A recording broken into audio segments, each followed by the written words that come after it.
everyone, and perhaps I can welcome you to the beginning of the week, the start of a new week for many of us.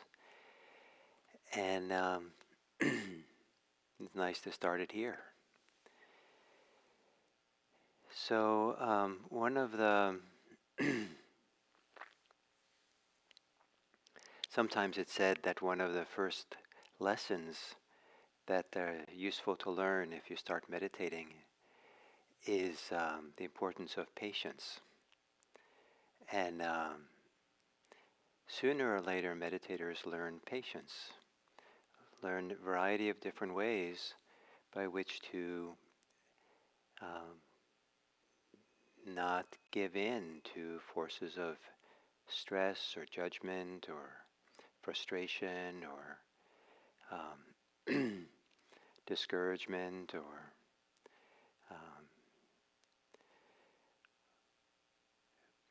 because sooner or later we'll find that the mind has a mind of its own, that it has strong impulses, strong patterns of thinking, that and rather than fighting it, there is some sooner or later a patience, a willingness to steadily, calmly work with it, practice with it, not to collapse around what we discover, what happens with our emotions, our thoughts, our attitudes, our challenges we have. And there's many different forms of patience. And discovering some of the different flavors of patience is part of what can be quite wonderful as we practice over an extended period of time. So today, to sit with patience. Sit with patience with all things that are unresolved in your life. To be patient with the challenges that you show up as you meditate. Not to have aversion to it or disrespect it, to dismiss it, but not to succumb to stress around having it. Not to succumb to aversion, or not to succumb to pressure to change it, fix it, but rather the patience that allows us to be still and quiet and attentively, quietly recognizing what is actually happening for us. What is it is happening that gives us reason for patience? And to sit quietly in the middle of that, breathe with it, sense it, feel it, without getting caught up in fixing and thinking and analyzing. Just this quiet abiding in the midst of what's actually happening. A serious recognition, a serious engagement with our life through this wonderful avenue of quiet abiding in the midst of what arises. So, assuming a meditation posture, and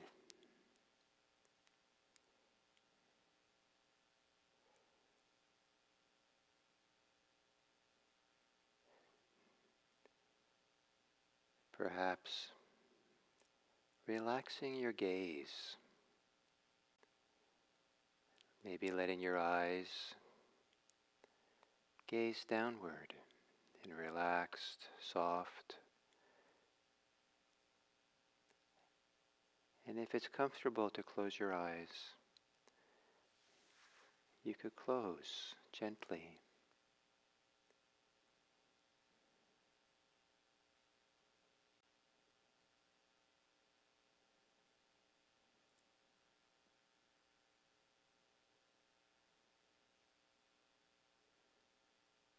And if it's comfortable to take some gentle but deeper breaths that expands the rib cage,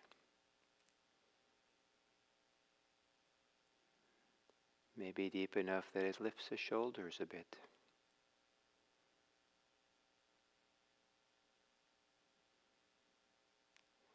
deep enough that if you have a backrest or your back is up against some surface, you feel the pressure as you breathe in against that surface of the back rib cage.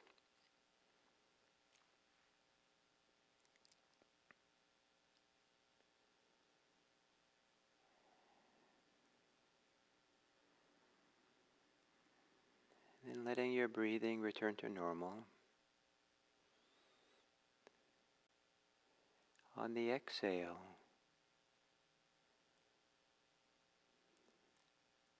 to relax whatever tension or stress that's easy to soften, relax, unwind.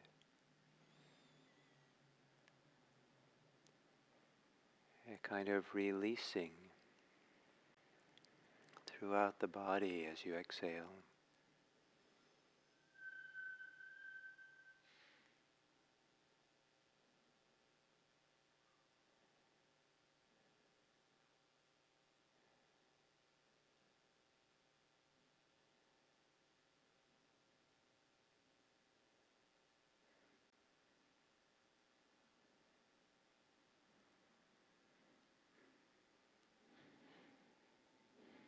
Perhaps if it's comfortable for you, you can imagine that as you breathe,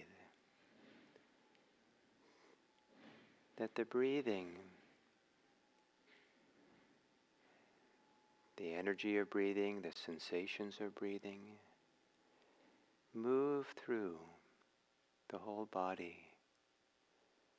Maybe as if you're not breathing through the nose or the mouth, but you're breathing through the whole body, in and out.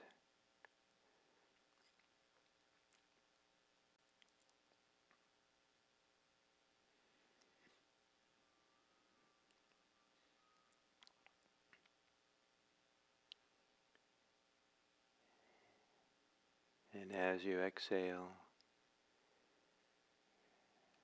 softening the mind, relaxing the pressure to think, the contraction of thinking.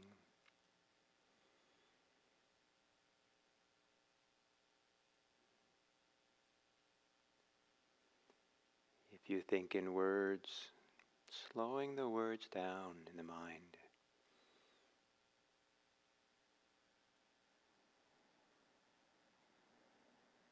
If you think in images, slowing the images.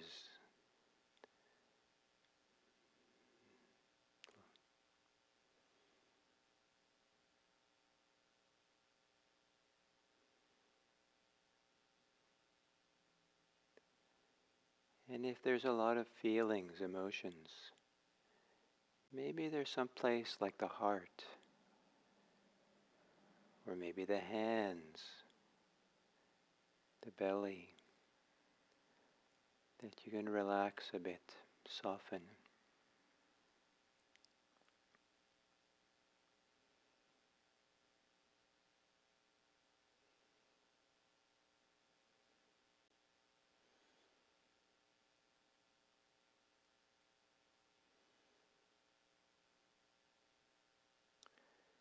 And now to center yourself on the breathing, the rhythm of breathing in and breathing out.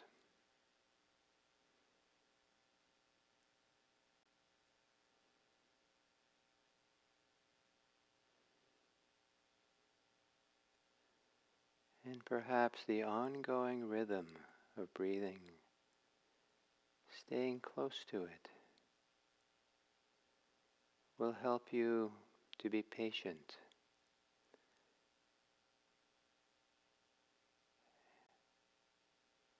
with whatever goes on during meditation that might be difficult. Perhaps staying close to your breathing and breathing through it.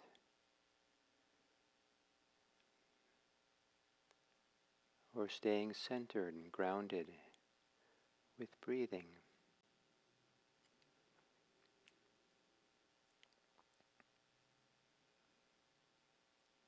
remembering to be patient with all things, one breath at a time.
What could you be patient about now that would support you to be here, quieter, stiller, attentive, not reactive?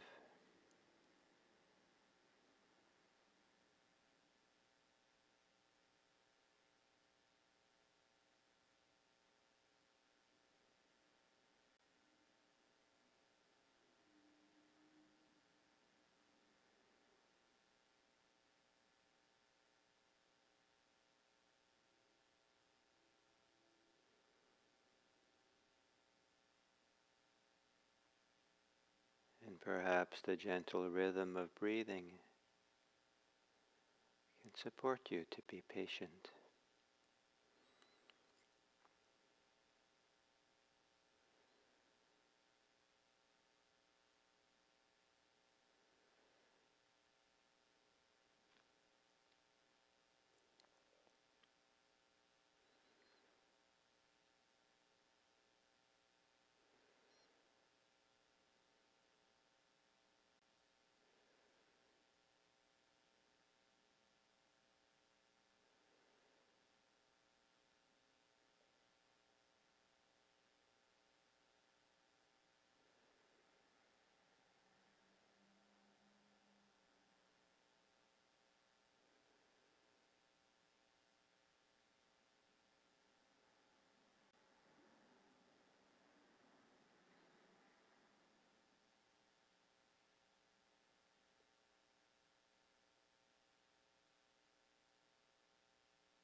So then, as we come to the end of this sitting,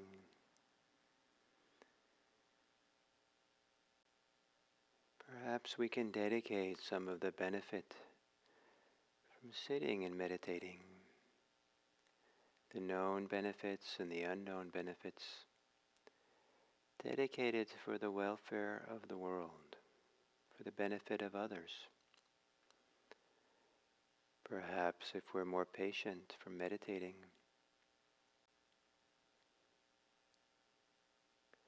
we can be more patient with other people, more patient with their shortcomings, their challenges, more patient as they find their way in this difficult life. Kind of giving more room for people to be without them being the recipient of our stress, of our reactivity, our impatience. May it be through this practice that patience is much more than patience. It's a gift in being able to be present for people as they are, free of our projections, our needs, our reactions. May through this practice of mindfulness, may our attention to others be a gift. May all beings be happy. May all beings be safe. May all beings be peaceful. May all beings be free. And may our patience support that possibility.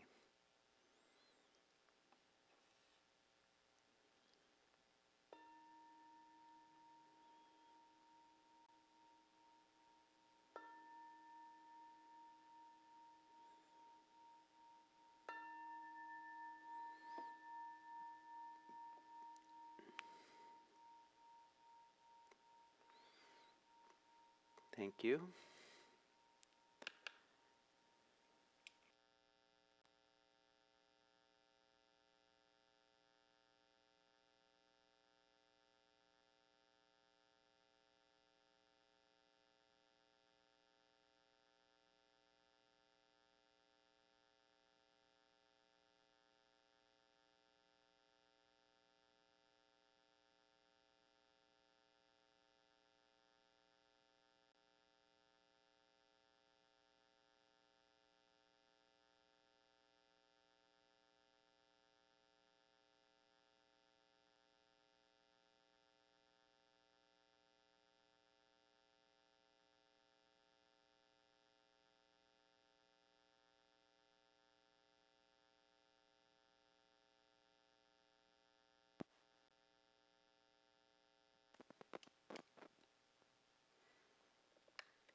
So, here we are, first day of the week, Monday, first day for our next series. And for these 5 days, I would like to spend our time reflecting, thinking about, focusing on patience. The Pali word for patience, khanti, Khanti,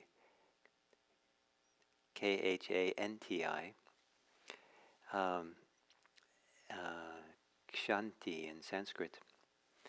It's a really rich word, and perhaps as rich as the word patience, but it's multifaceted, and it's relevant at the very start of doing Buddhist practice. As I said, meditation, if you don't learn patience quickly, meditation is going to be much harder than it needs to be. And it's also characterizes some of the deepest insights, some of the deepest places to abide in, to dwell in meditation. Where there's a kind of something that's called khanti, something that's called patience. And so there's many forms of patience, and I'll talk about different ones and over these 5 days. And but patience is needed, not because it's just a virtue that you always just practice it because it's good to do, but patience is a response or a practice to things that are challenging. And so when we get reactive in ways that are unhealthy for us and unhealthy for others, sometimes patience is a better better response than anger or resentment or being stressed or being kind of getting tense around what's happening. And so this capacity to appreciate the value of patience and understand how it enhances us, brings out the best in us, as opposed to patience which dampens us down or represses us in some way, and is actually adds stress to the system rather than frees it to it. So today I want to talk a little bit about, I'll tell you the 5 themes of patience for the week. The first today is going to be, patience, which is is staying true under stress, staying true to ourselves under stress. Tomorrow it's gentle perseverance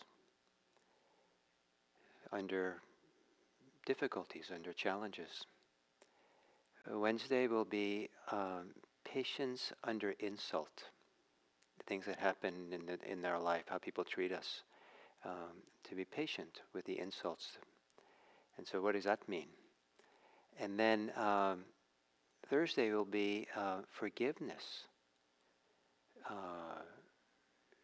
when insulted. And so how's that done in a healthy way?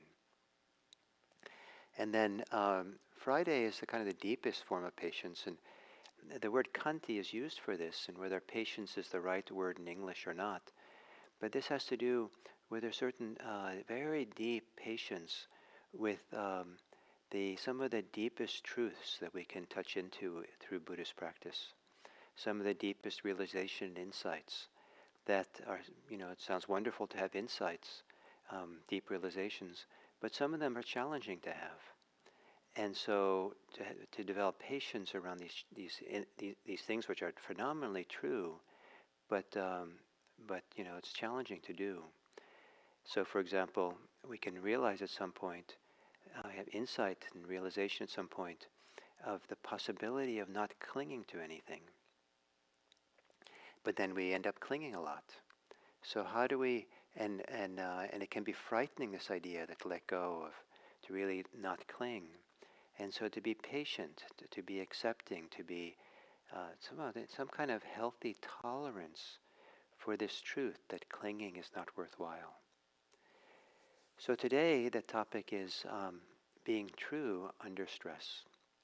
And what I mean by this, and this is particularly meant for people who, in my mind, I'm thinking about people who have some kind of ongoing spiritual practice, like meditation practice, that at some point we start having access or start experiencing a way of being that feels true, feels truer than being greedy, being hateful, being tense a lot, being afraid a lot.